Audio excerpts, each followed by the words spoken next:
बिस्मिल्लाहिर्रहमानिर्रहीम। अस्सलामु अलैकुम नाज़रीन, आप जानते हैं कि इस्लामी शरीयत के हवाले से यह तसव्वुर पाया जाता है कि इस्लाम ने औरत की गवाही पूरी नहीं बल्कि आधी मुकर्रर की है। इसका मतलब ये है कि अगर दो औरतें मिलकर गवाही देंगी तो फिर उनकी गवाही एक मर्द की गवाही के बराबर समझी जाएगी। मुसलमानों के उलमा, उनके जलील कदर उलमा की अक्सरियत जो है वो इसी मौक़िफ़ की कायल है। सवाल ये है कि क्या ये मौक़िफ़ वाकई इस्लामी शरीयत के मुताबिक है? इस नशिस्त में आइए हम इस बात को समझते हैं। इस गुफ्तगू में पहले हम ये देखेंगे कि ये मौक़िफ़ क्या है, फिर इसके इस्तदलाल को देखेंगे, उसको समझेंगे, फिर इस मौक़िफ़ और उसके इस्तदलाल का तनकीदी जायज़ा लेंगे और आखिर में इस मौजू पर उस्ताद ग्रामी जनाब जावेद अहमद साहिब गामिदी के नुक्ता नज़र को समझने की कोशिश करेंगे। तो आइए सबसे पहले उलमा व फ़ुक़हा के मौक़िफ़ को देखते हैं। इसे हमने फ़िक़्ह की शोहरा आफ़ाक़ किताब बिदायतुल मुज्तहिद से लिया है, जिसके बारे में आप जानते हैं कि ये इमाम इब्न रुश्द की तालीफ़ है। इस किताब में फ़िक़ही मौज़ूआत पर उम्मत के नुमाइंदा जो फ़ुक़हा हैं उनकी आरा को जमा किया गया है। मसलन अहनाफ़ की आरा हैं, शबाफ़ी की आरा हैं, हनाबला की आरा हैं, इसी तरह मालकिया की आरा हैं। इन आरा को और बाकी दीगर फ़ुक़हा की जो नुमाइंदा फ़ुक़हा हैं उनकी आरा को जमा किया गया है। इस किताब के लिहाज से जो इस मौजू पर जो मौक़िफ़ बयान किया गया है उसका ख़ुलासा एक तरीके से जिस जगह पर बयान किया है वो मैं आपके सामने पढ़ देता हूँ। देखिए, ये चंद नकात हैं। उनमें बयान हुआ है कि पहली बात यह है कि किसी झगड़े, किसी जुर्म का, किसी मुकदमे का फ़ैसला शहादत यानी गवाही की बुनियाद पर होगा। दूसरी बात यह है कि माली मामलात में गवाही के लिए दो मर्द ज़रूरी होंगे। तीसरे ये कि अगर दो मर्द ना हों तो एक मर्द और दो औरतों से गवाही ली जाएगी। चौथे ये कि गवाही के लिए एक मर्द बहर हाल ज़रूरी होगा, यानी ऐसा नहीं होगा कि चार औरतें दो मर्दों की जगह गवाही दे सकेंगी। पाँचवीं बात यह है कि जहाँ तक कत्ल, ज़िना, चोरी जैसे जराइम की सज़ा का ताल्लुक़ है और जिन्हें हुदूद कहा जाता है उनमें फ़ुक़हा के दो गिरोह हैं। इसको छठा नुक्ता बयान कर सकते हैं। एक गिरोह ये कहता है कि हुदूद में औरत की गवाही सिरे से कबूल ही नहीं की जाएगी। दूसरा गिरोह ये कहता है कि माली मामलात के तरीके पर यहाँ यानी हुदूद के मामलात में भी माली मामलात का गोया के एक तरह से तरीका इख्तियार किया जाएगा। यहाँ एक मर्द और दो औरतों की गवाही को कबूल किया जा सकता है। ये दूसरे ग्रोह का नुक्ता नज़र है। और आखिरी बात इसमें यह है कि जो मामलात सिर्फ औरतों से मुतल्लिक हैं और उनमें किसी जुर्म का मसला नहीं है, यानी कोई ज़िना, कत्ल और इस नौइयत का, चोरी की नौइयत का कोई जुर्म नहीं हुआ, तो उनमें सिर्फ औरत की गवाही काफ़ी समझी जाएगी। तो ये हमारे उलमा व फ़ुक़हा का मौक़िफ़ है। इसे आप बिदायतुल मुज्तहिद की दूसरी जिल्द के सफ़ा 328 पर मुलाहिज़ा कर सकते हैं। तो ये फ़ुक़हा का मौक़िफ़ एक तरह से ख़ुलासे के तरीके से बिदायतुल मुज्तहिद से हमने बयान कर दिया है। इस पर अगर गौर करें, इसका तज्ज़िया करें तो उसका एक नतीजा निकलता ये है कि जुर्म जो है सिर्फ़ इंसानों की गवाही से साबित होगा। यानी इससे बात जो बरामद होती है बतौर नतीजा निकलती है कि सिर्फ़ इंसानों की गवाही से साबित होगा, यानी तिब्बी मुआयना, उंगलियों के निशानात, कराइन जिनको हम सर्कमस्टेंशियल एविडेंस कहते हैं, उनकी बुनियाद पर जुर्म को साबित नहीं समझा जाएगा। दूसरा नतीजा क्या निकलता है? दूसरा नतीजा ये निकलता है कि औरत की गवाही आधी शुमार की जाएगी, यानी दो औरतें मिलकर गवाही देंगी तो वो उस ज़रूरत को पूरा करेंगी जो एक मर्द किसी मौके पर गवाही दे पाता है या गवाही दे सकता है। तो नाज़रीन कराम, इसके बाद अब ये सवाल पैदा होता है कि फ़ुक़हा अपने मौक़िफ़ को साबित करने के लिए या उसके इस बात के लिए किस बात को बतौर दलील पेश करते हैं, यानी उनकी बात का इस्तदलाल क्या है, कुरान से, हदीस से या नसूस में से क्या चीज़ है जो वो अपनी बात की ताकीद के लिए या उसको साबित करने के लिए पेश करते हैं। तो इसका जवाब ये है कि वो इस मौक़िफ़ के लिए कुरान मजीद की सूरह बकरा की आयत 282 को बुनियाद बनाते हैं। इस आयत का तर्जुमा मैं आपके सामने पढ़ देता हूँ। आयत ये है, और तुम अपने मर्दों में से दो आदमियों की गवाही कर लो, और अगर दो मर्द ना हों तो एक मर्द और दो औरतें से ही, तुम्हारे पसंदीदा लोगों में से। दो औरतें इसलिए कि अगर एक उलझे तो दूसरी याद दिला दे। हमारे फ़ुक़हा के इस मौक़िफ़ को तस्लीम करने के नतीजे में कुछ इश्काल पैदा होते हैं, कुछ मसाइल पैदा होते हैं, या बाल्फाज़ दीगर ये कहिए कि उनके मौक़िफ़ को अगर तस्लीम किया जाता है तो उससे जो नताइज निकलते हैं वो क्या नताइज निकलते हैं। मिसाल के तौर पर चंद मिसालों से इसको समझ लीजिए।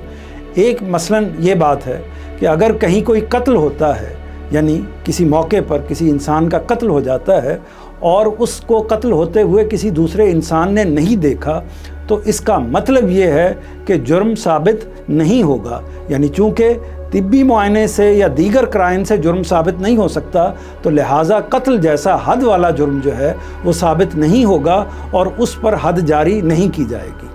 دوسری مثال دیکھیے کہ اگر مثال کے طور پر زنا بالجبر کا کوئی واقعہ ہو جاتا ہے اور اسے دیکھنے والا کوئی نہیں ہے، تو وہ بھی ایسا نہیں کہا جا سکتا کہ طبی معائنے سے ثابت ہو جائے گا، تو وہ بھی جب تک گواہی کی جو شرط ہے وہ پوری نہیں ہوگی اس وقت تک وہ ثابت جرم نہیں ہوگا اور مجرم کو قرار واقعی سزا نہیں دی جا سکے گی۔ اسی طرح ایک اور مثال دیکھیے کہ اگر خدا نخواستہ کسی بچی کے ساتھ کوئی زیادتی ہوئی ہے اور اسے دیکھنے والا کوئی مرد نہیں ہے، صرف اس کی ماں ہے، اس کی بہن ہے، تو ان کی گواہی کو بھی قبول نہیں کیا جائے گا، کیونکہ وہاں مرد تو موجود ہی نہیں تھا، یعنی خواتین ہی تھیں، اور خواتین کی گواہی چاہے وہ ایک ہو یا ایک سے زیادہ ہو، ان کی گواہی کو چونکہ آدھا یا اس سے کم تسلیم کیا جاتا ہے تو اس لیے قبول نہیں کیا جائے گا۔ تو لہٰذا اگر اس طرح کا کوئی واقعہ ہوتا ہے تو اس صورت میں بھی مجرم کو کٹہرے میں نہ کھڑا کیا جا سکتا ہے، نہ اس پر حد نافذ کی جا سکتی ہے یا اس کو اس نوعیت کی سزا دی جا سکتی ہے جو اسلامی شریعت میں مقرر کی گئی ہے۔ اسی طرح مثلاً آپ دیکھیے کہ کسی گھر میں ڈاکو آ گئے ہیں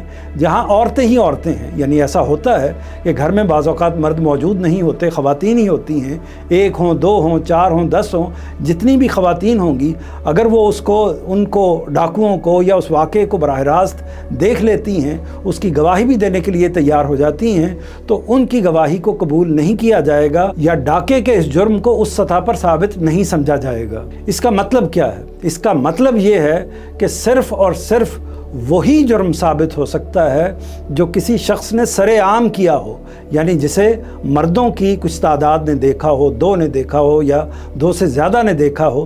ظاہر ہے کہ جرم اگر سر عام کیا جائے گا، لوگوں کے سامنے کیا جائے گا، تبھی اس کو مرد دیکھ پائیں گے، یعنی ظاہر ہے کہ ایسا تو نہیں ہو سکتا کہ مجرم جو ہے وہ لوگوں کو پکڑ کر ان کو مقرر کرے کہ ہم اس وقت جرم کرنے کے لیے جا رہے ہیں تو آپ لوگ جمع ہو جائیے۔ تو اتفاقاً سر عام ہی اگر کوئی اس نوعیت کی چیز ہوگی، اس نوعیت کا معاملہ ہوگا، تو اس کے لیے ہی بالعموم یہ تصور کیا جا سکتا ہے کہ مرد گواہ میسر ہوں گے۔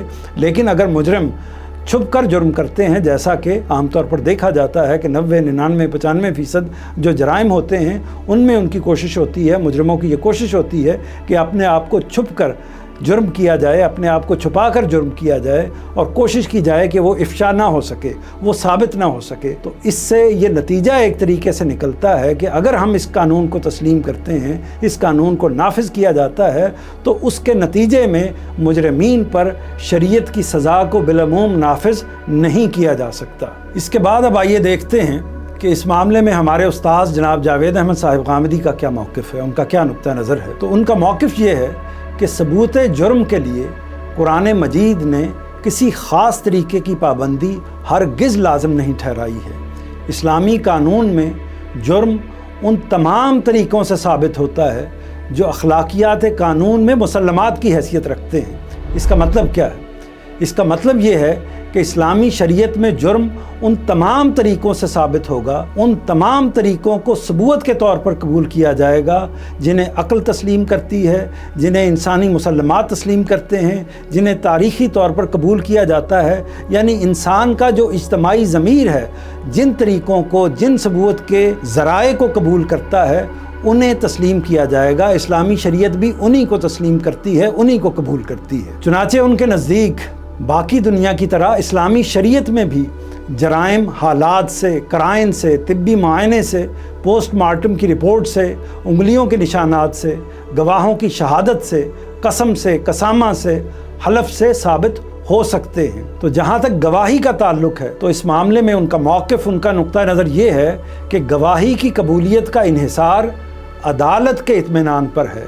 وہ چاہے تو 2 مردوں کی گواہی کو رد کر دے اور چاہے تو اس کے مقابل میں ایک عورت کی گواہی کو قبول کر لے، اور 4 مرد آتے ہیں ان کی گواہی کو رد کر دے اور اس کے مقابل میں ایک عورت کی گواہی کو قبول کر لے، یا قرائن کی بنیاد پر اور دیگر شواہد کی بنیاد پر جرم کو ثابت قرار دے۔ تو ناظرین کرام، یہ غامدی صاحب کے موقف کا چند لفظوں میں، چند جملوں میں خلاصہ میں نے آپ کے سامنے پیش کر دیا ہے۔ یہ بظاہر بڑا معقول और आम फहम मौक़िफ़ लगता है, लेकिन इस पर एक अहम सवाल पैदा होता है। वो सवाल ये है कि फिर अगर इस मौक़िफ़ को तस्लीम करते हैं तो सूरह बकरा की उस आयत का क्या मतलब लिया जाए, उससे क्या मुराद है जिसमें ये बयान हुआ है कि 2 मर्दों को गवाह बनाओ और 2 मर्द ना मिलें तो 1 मर्द और साथ 2 औरतों को शामिल कर लो। तो गवाही का जो कुरान मजीद में सूरह बकरा में जो तरीका बयान हुआ है उसकी फिर क्या नौइयत है, उसकी क्या तफसील है, उसकी क्या तशरीह है, ये जानते हैं। देखिए, इसमें 2 नुक्ते हैं। पहला नुक्ता ये है कि ये हुक्म अदालत को दिया ही नहीं गया, बल्कि ये हुक्म लोगों को दिया गया है कि जब तुम कोई आपस में कोई कारोबार करने लगो, कोई मुआहिदा करने लगो, तो उस पर गवाह मुकर्रर कर लिया करो, ताकि बाद में अगर कोई मुश्किल पेश आ जाए, यानी उसमें कोई तनाज़ा पैदा हो जाए, तो ये गवाह गवाही दे सकें।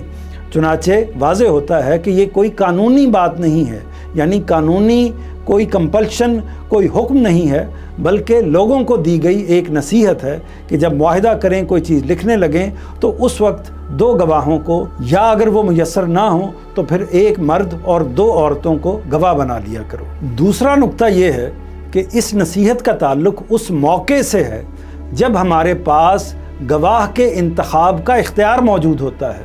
मसलन ये इख्तियार निकाह के मौके पर मौजूद होता है, यानी हम गवाह मुकर्रर करते हैं। तलाक़ के मौके पर इस तरह का इख्तियार हमारे पास मौजूद होता है। कोई इंसान वसीयत करने लगता है तो उस मौके पर उसके पास ये इख्तियार मौजूद होता है। जायदाद की तकसीम करने का मौका आता है तो उस वक्त लोग गवाह मुकर्रर कर सकते हैं या उन्हें करना चाहिए।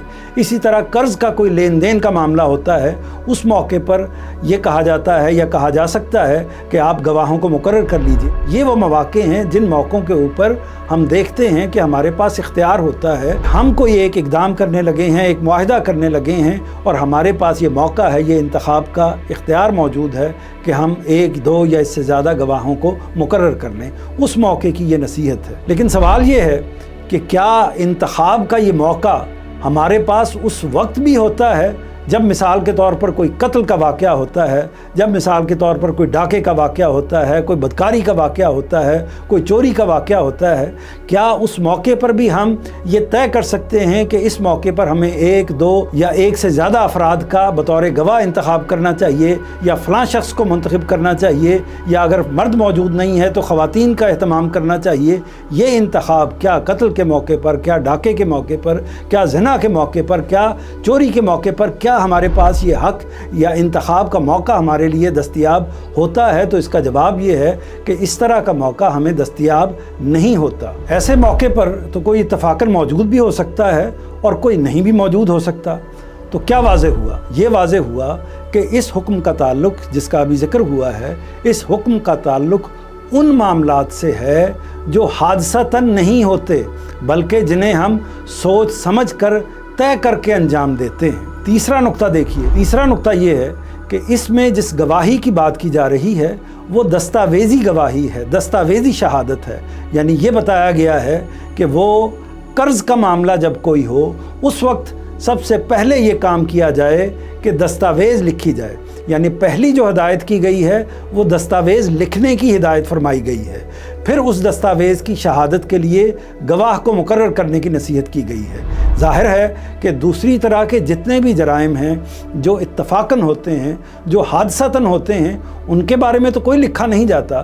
तो इस हुक्म के हवाले से अगर हम इसको कुरान मजीद में निकाल कर पढ़ते हैं तो हमारे सामने ये बात आती है कि अगर कोई मामला करने लगो, कोई मुआहिदा करने लगो, तो उस वक्त दस्तावेज़ लिख लिया करो, उसको एक तरह से तहरीर में ले आया करो और उसके बाद उसके ऊपर गवाहों को मुकर्रर कर लिया करो। चौथा नुक्ता ये है कि इस नसीहत में मर्द और औरत के हवाले से जो तफरीक बयान की गई है वो कदीम माशरत के तनाजुर में की गई है। यानी वो माशरत जिसमें औरतों के अंदर कानूनी मामलात में एक तरह से फितरी झिझक का अंसर जो है वो नुमाया होता था। इसलिए फरमाया है कि दूसरी औरत जब होगी तो वो पहली की एक तरह से मदद कर देगी। आयत को उसके सियाक व सबाक में रखकर पढ़िए तो ये बातें पूरी तरह वाज़ेह होकर हमारे सामने आ जाती हैं। तो आइए आयत का मुताला करते हैं। सूरह बकरा में है, ईमान वालों तुम किसी मुकर्ररा मुद्दत के लिए उधार का लेन देन करो तो उसे लिख लो, और चाहिए कि उसको तुम्हारे दरमियान कोई लिखने वाला इंसाफ के साथ लिखे, और जिसे लिखना आता हो